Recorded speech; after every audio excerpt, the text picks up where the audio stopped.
কেরানীগঞ্জে নিখোঁজের প্রায় ২১ দিন পর মা ও মেয়ের অর্ধগলিত মরদেহ উদ্ধার করেছে পুলিশ। বৃহস্পতিবার রাতে কেরানীগঞ্জের কালিন্দী ডায়াবেটিস বাজার এলাকার একটি বাড়ির ফ্ল্যাট থেকে মরদেহ দুটি উদ্ধার করা হয়। নিহতরা হলেন রোকেয়া রহমান ও তার মেয়ে ফাতেমা। জানা যায়, গত ২৫শে ডিসেম্বর স্কুল ছাত্রী ফাতেমা ওই এলাকার একটি বাড়িতে গৃহ শিক্ষিকার কাছে পড়তে যায়।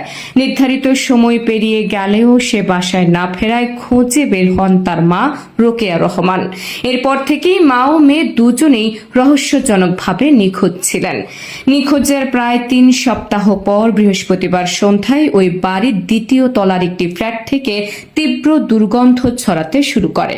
পরে বাড়ির মালিকের খবর পেয়ে পুলিশ ঘটনাস্থলে গিয়ে খাটের নিচে এবং বাথরুমের ছাদ থেকে মা ও মেয়ের অর্ধগলিত মরদেহ উদ্ধার করে। নিহত রোকেয়া রহমানের স্বামী শাহিন আহমেদ বলেন, স্ত্রী ও সন্তানকে খুঁজতে তিনি বারবার ওই বাড়িতে গেলেও মালিক পক্ষের কোনো সহযোগিতা পাননি। পুলিশও তার অভিযোগকে গুরুত্ব দেয়নি। তবে পুলিশের দাবি, অভিযোগ পাওয়ার পর থেকেই তারা নিখোঁজদের সন্ধানে কাজ করছিল। এই নৃশংস হত্যাকাণ্ডে জড়িত সন্দেহে গৃহ শিক্ষিকা সহ 4 জনকে জিজ্ঞাসাবাদের জন্য হেফাজতে নেওয়া হয়েছে। কেরানীগঞ্জ মডেল থানার ভারপ্রাপ্ত কর্মকর্তা এম সাইফুল আলম বলেন, প্রাথমিকভাবে এটি একটি পরিকল্পিত হত্যা বলে মনে হচ্ছে। বর্তমানে কাউকে আটক দেখানো হচ্ছে না। সন্দেহভাজন ব্যক্তিদের হেফাজতে নিয়ে জিজ্ঞাসাবাদ চলছে। হত্যাকাণ্ডের পেছনের কারণ উদ্ঘাটনে তদন্ত অব্যাহত রয়েছে।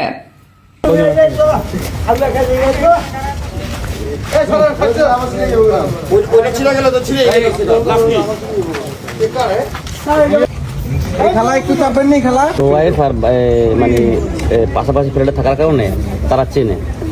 এই সুবাদে পাশাপাশি থাকার কারণে ওই আমার মেয়ে পড়তো, পুরো 1 বছর পড়ছে, গত এই 25 সালে পড়ছে। তো লাস্টে দেখা গেছে যখন ওনার বাসা চেঞ্জ করে এখানে আসছে, তখন এই যে কালিন্দী বয়েস মানে গার্লস স্কুলে ভর্তি পরীক্ষা 6 তারিখে, এই যে জানুয়ারি 6 তারিখে। তো এই ম্যাডাম ওখানে বলছে কি যে আমি তো ওখানে আগে পড়াইতাম, সব জানি যে কী পরীক্ষা আসবে, তা মেয়ে যদি এখানে আসে আমি দেখাই দেবো।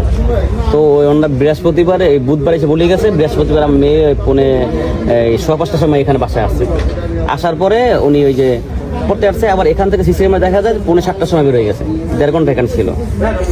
পরে আর বাসা যায় না মেয়ে, আমার বাসা যায় না। মানে এখন আমার ওই যে উনি এই 5:30টায় বেরিয়ে যাওয়ার পরে আমার বাচ্চা আবার 7:15টায় ফোন দিচ্ছে আমার ওয়াইফের, সে কল আমার কাছে সে প্রমাণ আছে। আমি বললাম যে আপনি কি বললেন, তাদেরকে পাওয়া যাচ্ছে না 5:30 থেকে, আর আপনি কল দেন হলো 7:15টায়, আধা ঘন্টা পর কি বলেন। তো আমি বলছি কি যে আপনার আশা লাগবে না, মেয়ে চলে গেছে। কিন্তু ওনার বাসা থেকে আমার বাসা দূরত্ব মাত্র 5 মিনিটের পথ। আমি বলি যে এখানে সন্দেহ আমার লাগছে। এই সন্দেহ থেকে যখন কোনোভাবে উনি এটা মুখ খুলতেছে না, তখনই আমি তারপরে আমি জিডি করলাম। আমিও পাইতেছি না, জিডি করলাম যে উনি এই কথা কেন বললো, উনি আরো আধা ঘন্টা পর কথা বললো, তারপর বলতেছেন বাসায় গেল না, কোথায় যাবে।